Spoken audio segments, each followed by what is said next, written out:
Ketika seorang sahabat saya yang calon dosen di Stanford University mengatakan apa pelajaran yang akan dibawakannya nanti di kampus sejak bulan September 2022, dia pun menambahkan komentarnya. Saya sekarang mengadopsi MMT 100% bro kayak lu, dan saya akan menjadi manusia anarkis. Saya tidak paham maksudnya apa. Yang kemudian dia menjelaskan, di dunia ini ada hal yang menarik. Jika di tangan kanan, dia menerangkan sambil mengangkat tangan kanannya adalah produksi, dan di tangan kiri dia pun mengangkat tangan kirinya adalah uang beredar. Maka ketika ada inflasi, maka rumusnya tangan kirinya diturunkan, alias tarik uang dari peredaran. Kalau uang beredar turun, tidak selalu membuat produksi turun selama daya beli tidak turun. Dengan rumus ini, maka inflasi terkendali. Inflasi akan menurun ke titik normal. Dia mendemonstrasikan sambil tangan kanannya tidak turun. Ini rumus umum di pelajaran ekonomi. Sekarang uang beredar ditarik dengan suku bunga deposito yang tinggi, sehingga orang atau investor lebih senang pegang deposito daripada bisnis. Efek uang yang ditarik dari dunia usaha membuat produksi turun. Kemudian dia menurunkan tangan kanannya sejajar dengan uang beredar. Apakah ini aman? Belum. Apa yang terjadi kalau daya beli masih tinggi? Maka harga kembali naik karena masalah demand dan supply. Ada demand dan supply yang sedikit. Dan itu pun masih dikategorikan inflasi. Harga naik. Kemudian dia mengatakan yang bahaya adalah kalau daya beli turun karena uang beredar turun. Dia pun mengatakan, angkat tangan kanan lu bro. Nah, tangan kanan lu adalah daya beli. Sekarang angkat tangan kiri lu. Di atas sedikit tangan kanan lu. Dan tangan kiri lu adalah suku bunga. Jadi sekarang posisi kita adalah uang beredar turun, suku bunga bank tinggi, produksi turun, dan daya beli turun. Ini posisi di banyak negara loh ya, termasuk Amerika dan Tiongkok.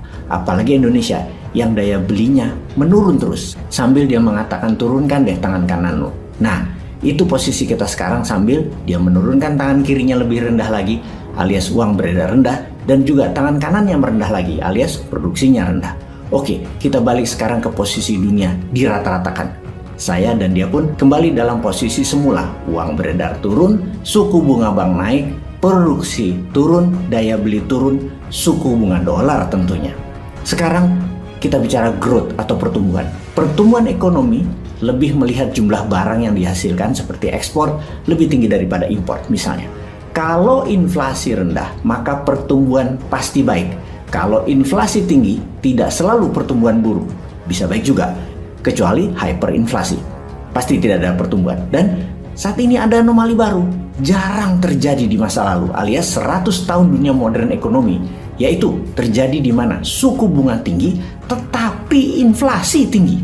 Uang beredar coba dikurangi dengan drastis, serta pertumbuhan ekonomi negatif terjadi di Amerika dan terjadi di dunia. Kesimpulan, daya beli rendah di mana-mana di dunia ini.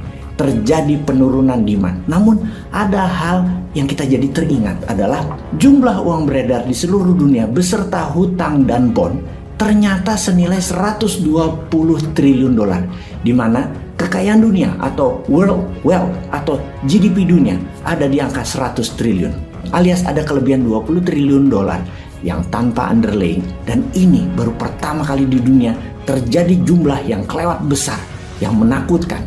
Jarak antara uang beredar dengan GDP dunia.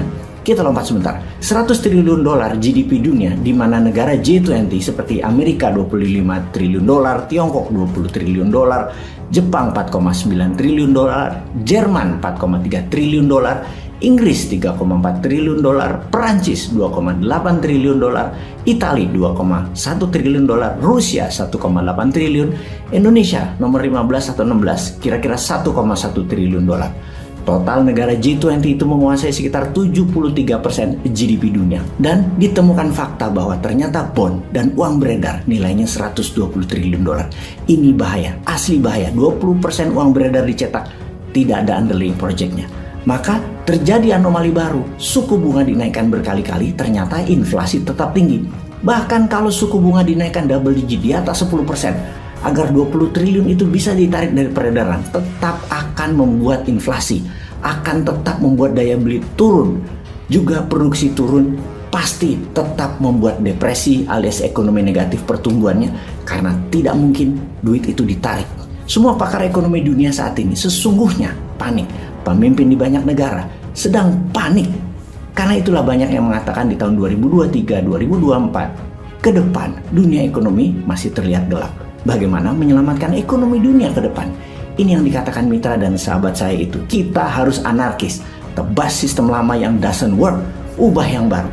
Yang mana yang baru itu? Disertasi bahan ngajarnya nanti itu kah? Disertasi yang mau dibawakannya di kampus Stanford pasti akan ditentang banyak profesor dan guru besar ekonomi dunia. Bahkan pencinta John Maynard Keynes yang pasti menghujat, termasuk sahabatnya Larry Summers, sahabatnya sendiri, seorang ekonom senior dunia, mantan Menteri Keuangan Amerika di zaman Obama, pasti berang. Juga seorang Nobel laureate Paul Krugman yang sering menjadi penasihat Datuk Mahathir Mohamad pasti akan menentangnya. Namun dia, sahabat kita ini, sudah cukup pede. Dia sudah dapat stempel dari Universitas Stanford dan sudah sangat siap perang secara mental. Saya pun bertanya, kita kan post Keynesian, terus gimana ilmu barunya? Dia pun memulai. Jadi gini bro,